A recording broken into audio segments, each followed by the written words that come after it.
happening, ladies and gentlemen? Sean Avery here with the next lesson in the Children's Book Council Make Your Own Storybook competition.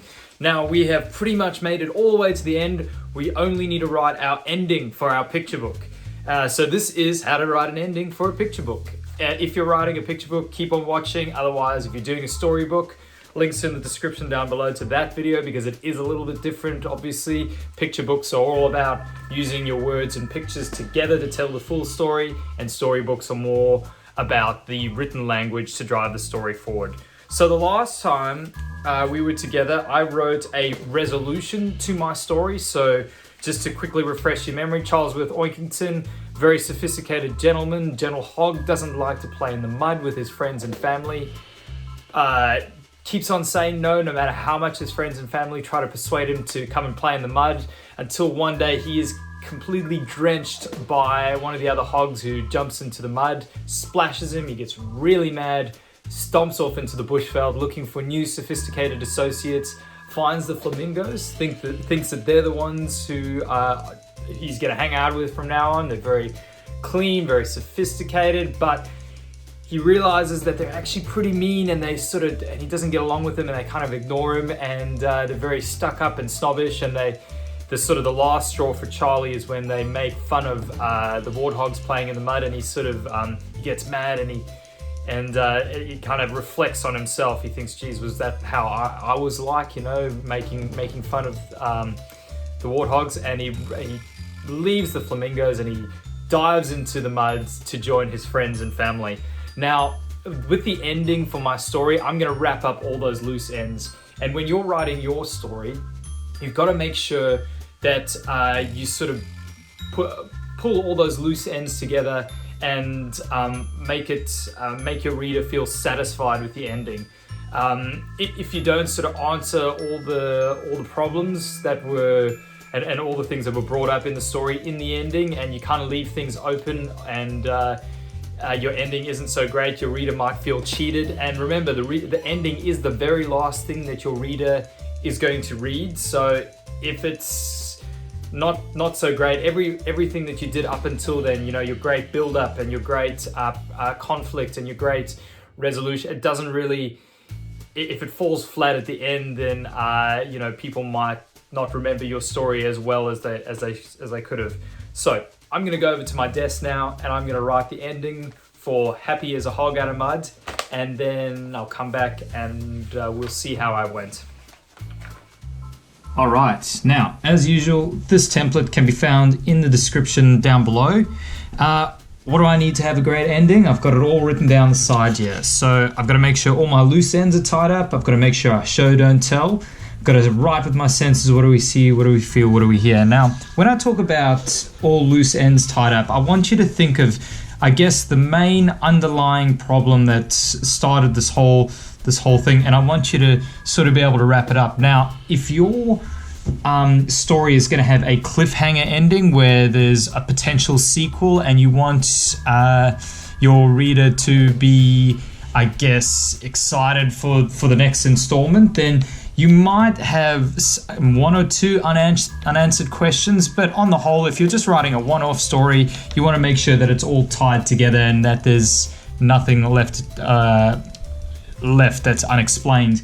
Now, basically, with my story, Charlie, the problem sort of started, or I guess his issue was that he was very judgmental, and he just couldn't accept other people for who they were. He didn't accept his friends, he didn't accept his family, for playing in the mud. And so when I want to wrap up all the loose ends for this story, I want him to, I guess, be a little bit more accepting, and I want him to be, I guess, at peace with who he is and where he's from.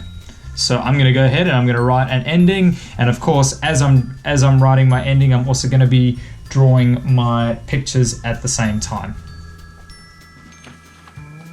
All right, continuing on from my resolution here, pages 28 and 29, where Charlie jumps into the mud and all his friends and family are really excited. We move on to our ending, where we wrap up our story. So use 2 pages to do this. starting on page number 30 where all the text is, and then the picture is going to be on the right-hand side. In the end, if Charlie were to be perfectly honest, he still didn't enjoy squashing mud between his trotters, squelching it through his hair, or squishing it up his nostrils. But he enjoyed being with the muddy hogs that did. Very much. And then we've got a speech bubble coming from one of the hogs here on the side. And that speech bubble says, "We missed you, Charlesworth." And Charlie says, "I missed you too. And you can call me Charlie if you like." All right. Have all the loose ends been tied up? Well, let's check this out. So, Charlie's personality hasn't really, I guess, changed in the end. He's still not a massive fan of the mud, which is absolutely fine. You know, you don't have to love everything that your friends and family love, but he does realize that he'd rather be with people who cared about him than to be on his own and to be clean and sophisticated, I guess. So he's learned to accept his family and his place in the world. Show, don't tell. Well, in the picture over here, I was thinking about dressing Charlie in a more relaxed shirt instead of the button-up and the bow tie like he's been wearing before, just to show that obviously he's not like the other hogs. He still likes being a bit dressed up and fancy, but he's not so wound up that he's got to wear a bow tie and a suit all the time. I've also said Charlie's saying you can call me Charlie if you want instead of Charlesworth. Remember, right at the beginning of the story, he really hated being called Charlie, and that's now he doesn't mind it. So that's another way of showing our readers that he's loosened up a little bit. So a little bit of show don't tell there. What do we see? Well, we can see Charlie. He's not playing in the. So we've got the hogs here playing in the mud. But he's sort of dangling his legs over onto the side. So his trotters are in the mud, but he's still not playing in them in there. Like, he's still not a massive fan. So we can see what's happening there. He's kind of dipping his toe in the mud. How do we feel? Well, there's good feelings around, saying we missed you, I missed you too. So he's definitely feeling welcomed and loved again, which is awesome.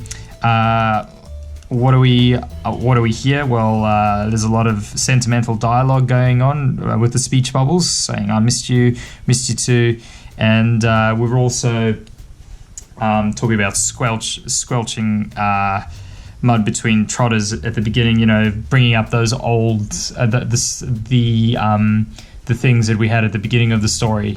So those are those onomatopoeia words, which are great. So we've definitely written with our senses.